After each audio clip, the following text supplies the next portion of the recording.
மாநில எல்லையில் புரட்சியாளர் அம்பேத்கர் அவர்களின் பிறந்தநாள் விழா கோலாகல கொண்டாட்டம். பெங்களூரு மாவட்டம் ஆனேக்கல் தாலுகா, தமிழக கர்நாடகா எல்லை பகுதியான அத்திப்பள்ளியில் புரட்சியாளர் டாக்டர் அம்பேத்கர் அவர்களின் 135வது ஆண்டு பிறந்தநாளை முன்னிட்டு அம்பேத்கர் யுவ சேனா சங்கம் சார்பில் தலைவர் சி. முனிராஜ், வழக்கறிஞர் சங்கஸ் அவர்களின் தலைமையில் பிரம்மாண்டமாக மேடை அமைத்து புரட்சியாளர் அம்பேத்கர் அவர்களின் 135வது ஆண்டு பிறந்தநாளை தொடர்ந்து கேக் வெட்டி இனிப்புகள் வழங்கி மாபெரும் அன்னதானம் நடைபெற்றது.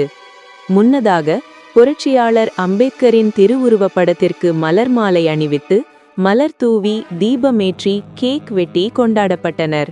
இந்த நிகழ்ச்சியினை அத்திப்பள்ளி காவலாய்வாளர் ராகவேந்திரா அவர்கள் தொடங்கி வைத்தார். மேலும் இந்த நிகழ்ச்சியில் நாகராஜ், NPR பசுவராஜ், மாஜி Ravi, Pattapatti Srinivas, karate Pillappa, chairman Ganesh, Venkatareddy, Manjunath Reddy, SLV Murali, HAL Thoppaiyanna, Ravi Murali தூள் பிரிஜ்வால், ஹரீஷ் சந்தோஷ், சங்கர் மகஜன், சதீஷ், அபி, ஜோஷித், பிரேம்நாத், மஞ்சுநாத் உள்ளிட்ட அனைத்து சமுதாயினரும் ஜாதி மத பேதமின்றி புரட்சியாளர் அம்பேத்கர் அவர்களின் 135வது ஆண்டு பிறந்தநாள் கொண்டாடப்பட்டு அனைவருக்கும் நீர்மோர் பானக்கம் அசைவ உணவு வழங்கப்பட்டு புரட்சியாளர் அம்பேத்கர் அவர்களின் பிறந்தநாள் விழா கொண்டாடப்பட்டனர்.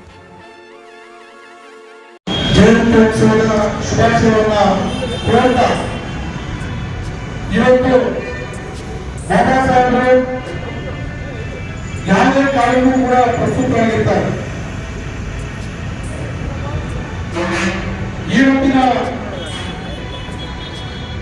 ದಿನಗಳಲ್ಲಿ ಇಡೀ ದೇಶಾದ್ಯಂತ ಬಾಬಾ ಸಾಹೇಬರ ಜಯಂತಿಯನ್ನ ಕೇವಲ ದಲಿತ ಸಮುದಾಯವಲ್ಲ, ಈ ದೇಶದ ಎಲ್ಲ ಸಮುದಾಯಗಳು ಕೂಡ ಬಾಬಾ ಸಾಹೇಬರ ವಿಚಾರಧಾರೆಗಳನ್ನು ಅರ್ಥಕೊಂಡಿರ್ತಕ್ಕಂಥವ್ರು, ಅವರ ವಿಚಾರಗಳನ್ನು ಓದ್ಕೊಂಡಿರ್ತಕ್ಕಂಥವ್ರು ಎಲ್ಲರೂ ಕೂಡ ಪಕ್ಷಾತೀತವಾಗಿ, ಜಾತ್ಯತೀತವಾಗಿ, ಧರ್ಮಾತೀತವಾಗಿ ಇವತ್ತು ಅವರ ಜಯಂತಿಯನ್ನ ಆಚರಣೆ ಮಾಡ್ತಾ ಇರ್ತಕ್ಕಂಥದ್ದನ್ನು ನಾವು ನೋಡ್ತಾ ಇದ್ದೇವೆ.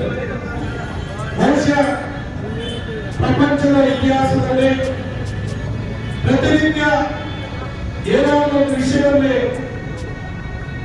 ಬಾಬಾ ಸಾಹೇಬರನ್ನ ನೆನೆಸ್ಕೊಂಡಿರ್ತಕ್ಕಂಥ ದಿನವಿಲ್ಲ.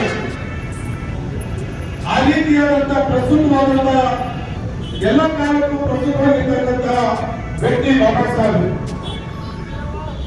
ಈಗ ಬಾಬಾ ಸಾಹೇಬರ ವಿಚಾರಗಳನ್ನ ನಾವೆಲ್ಲರೂ ಕೂಡ ಕಳೆದ 45 ವರ್ಷಗಳಿಂದ ಕೇಳ್ಕೊಳ್ತಾ ಬಂದಿದ್ದೀವಿ.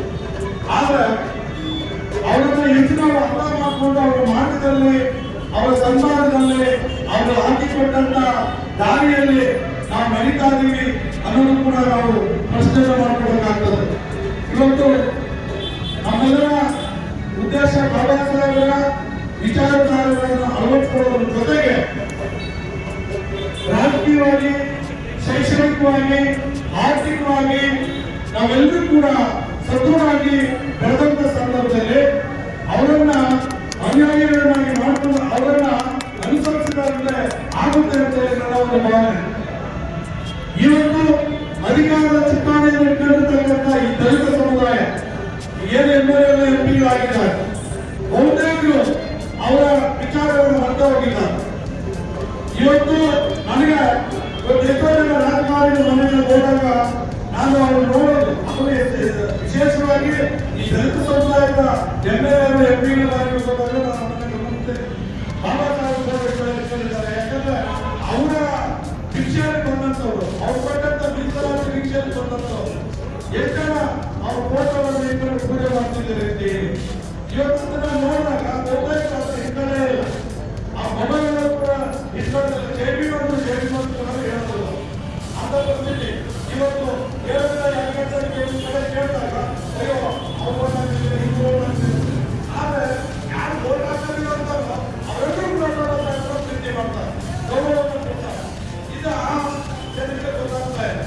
ಹಾಗಾಗಿ ಪ್ರತಿಯೊಬ್ಬರೂ ಕೂಡ ಯಾವುದೇ ಕ್ಷೇತ್ರದಲ್ಲಿ ಇದ್ರೂ ಕೂಡ ಬಾಬಾ ಸಾಹೇಬರನ್ನ ನೆನ್ಸ್ಕೊಳ್ಳಬೇಕಾಗ್ತದೆ, ಅವ್ರಿಗೆ ಕೊಟ್ಟಂತ ಗೌರವವನ್ನು ಕೊಡಲೇಬೇಕಾಗ್ತದೆ. ಹೀಗಾಗಿ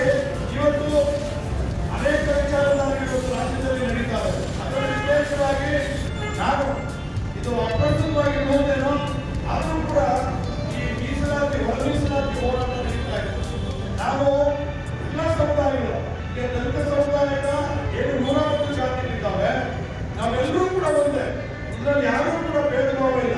ನಾವೆಲ್ಲರೂ ಕೂಡ ಕುಳಿತುಕೊಳ್ಳಲ್ಪಟ್ಟಂತವ್ರೆ, ನಾವೆಲ್ಲರೂ ಕೂಡ ಊರಿಂದ ಆಚೆ ಇದ್ದಂತವ್ರೆ. ಅದನ್ನ ಬಾಬಾ ಸಾಹೇಬರು ನಮ್ಮನ್ನ ಸಂವಿಧಾನದ ಮೂಲಕ ನಮಗೆ ಸಾಮಾಜಿಕ ಹಕ್ಕನ್ನು ಕೊಡೋದ್ರ ಮೂಲಕ ನಮ್ಮನ್ನ ಊರುವರ್ತಂದ್ರೆ ಇವತ್ತು ಆ ಸಂವಿಧಾನವನ್ನ ಸಂವಿಧಾನದಲ್ಲಿ ಕೊಟ್ಟಿರ್ತಕ್ಕಂಥ ಮೀಸಲಾತಿಯನ್ನ ನಾವೆಲ್ಲರೂ ಕೂಡ ಕುಳಿತುಕೊಂಡು ಒಂದ್ ಕಡೆ ಕುಳಿತುಕೊಂಡು ನಾವು ಬಗೆಹರಿಸಿಕೊಳ್ಳೋದು ಬಿಟ್ಟು ಆದಿ ಬೀದಿಗಳಲ್ಲಿ ಹೋರಾಟಗಳನ್ನು ಮಾಡ್ತಕ್ಕಂಥದ್ದು ಕೂಡ ಒಂದು ರೀತಿ ನನ್ನ ವೈಯಕ್ತಿಕವಾಗಿ ಅದು ನಾವೆಲ್ಲ ಅನುಭವಿದ್ರೆ. ಆದ್ರೆ ನಮ್ಮಲ್ಲಿರ್ತಕ್ಕಂಥ ಒಂದಷ್ಟು ತಾತ್ಪರ್ಯ ನೀತಿಗಳನ್ನ, ಒಂದಷ್ಟು ಇಬ್ಬಗೆ ನೀತಿಗಳನ್ನ ನಾವು ಅರ್ಥ ಮಾಡ್ಕೋಬೇಕಾಗ್ತದೆ. ಒಂದಷ್ಟು ಜನ ಹೇಳ್ತಾರೆ ನಾವು ಅಧಿಕಾರಕ್ಕೆ ಬಂದ್ರೆ ಸಂವಿಧಾನ ಬದಲಾವಣೆ ಮಾಡ್ತೀವಿ, ಅಧಿಕಾರಕ್ಕೆ ಬಂದ್ರೆ ಏನೋ ಮಾಡ್ತೀವಿ ಅಂತ ಹೇಳಿ ಅಂತ ಅವರಿಗೆಲ್ಲ ಇನ್ನೂ ಕೂಡ ನಿಂತಿದ್ದಾರೆ. ನಾವು ಇವತ್ತು ಈ ದಲಿತ ಸಮುದಾಯಗಳು ಆದಿ ಬೀದಿಗಳು ಕಿತ್ತಾಡ್ತಾ ಅಂತಕ್ಕಂಥದ್ದು.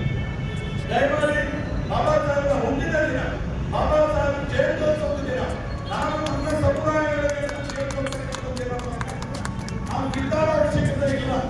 ಅನೇಕ ಈ ರಾಜ್ಯದಲ್ಲಿ ಅನೇಕ ಈ ಗೋಪಾಲ್ ಸಾಹೇಬ್ ಇರ್ಬೋದು, ಮಠಮಠ ನಾಗಣ್ಣ ಇರ್ಬೋದು, ಮಾವಳಿ ಶೆಟ್ಟಣ್ಣ ಇರ್ಬೋದು, ಅನೇಕ ಮುಖಂಡರಿದ್ದಾರೆ.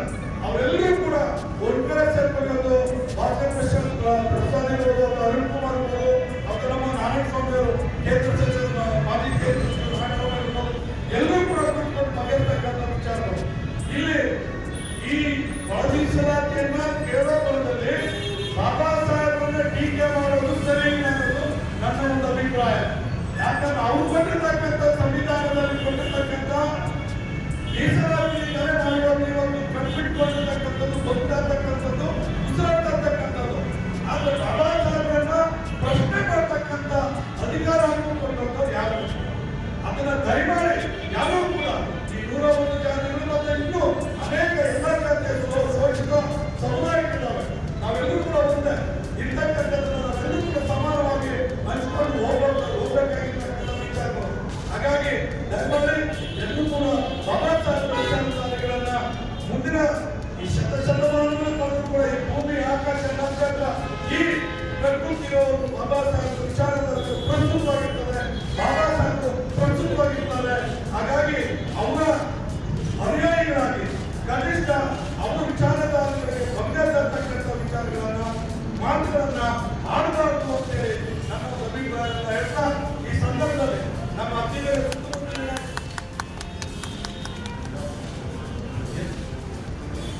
ಸಮುದಾಯದ ಮುಖಂಡರು, ಎಲ್ಲ ಪಕ್ಷದ ಮುಖಂಡರು ಈ ಒಂದು ಬಾಬಾ ಸಾಹೇಬರ ಜಯಂತ್ಯೋತ್ಸವದಲ್ಲಿ ಭಾಗವಹಿಸಿದ್ದಾರೆ.